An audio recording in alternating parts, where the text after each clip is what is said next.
of Spider-Man's greatest foes hits the screen as an anti-hero in Venom, but you may want to brace yourself. The web-slinger himself is nowhere to be found, and the best description of Venom as a movie may come from the character itself. An armless, legless, faceless thing rolling down the street.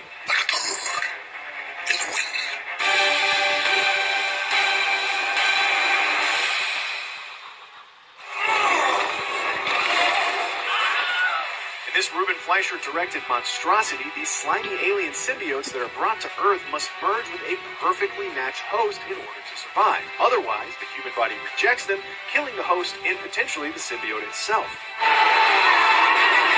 Sadly, Venom similarly rejects everything that might have turned it into a badass joyride in the vein of Deadpool or Guardians of the Galaxy.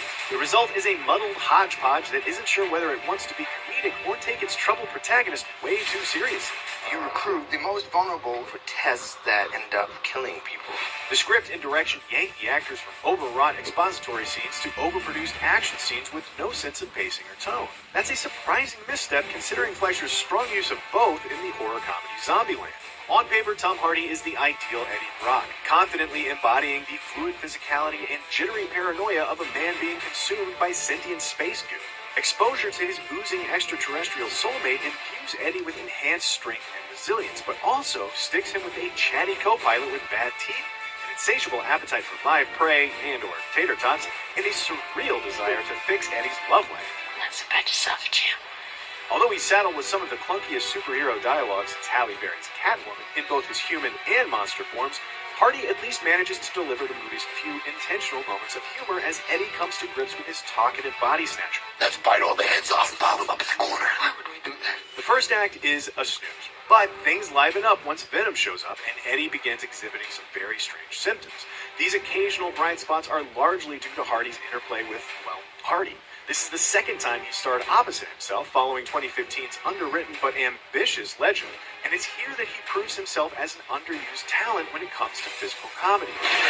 His vocal performance as Venom is an effective blend of menace and obsessive affection for his host, so much so that it's frustrating to imagine what kind of movie we might have gotten if the creative direction matched Hardy's obvious passion for the character. I don't know. Without the benefit of a snarky alien companion, the rest of the cast is adrift. Riz Ahmed is serviceable as generic corporate overlord Carlton Drake, and though Michelle Williams is given more to do than your typical comic book movie love interest, there's not much reason to root for Eddie and Anne, especially since they share zero chemistry. Ow, really? There's something almost 90s about the tone of Venom, which relies on adolescent humor and gross-out gags in a way that doesn't really gel with the intensity of Hardy's performance. It shares more DNA with the superhero duds of the aughts, where the storytelling approach is distinctly by the numbers and the visual effects have a noticeable green screen vibe.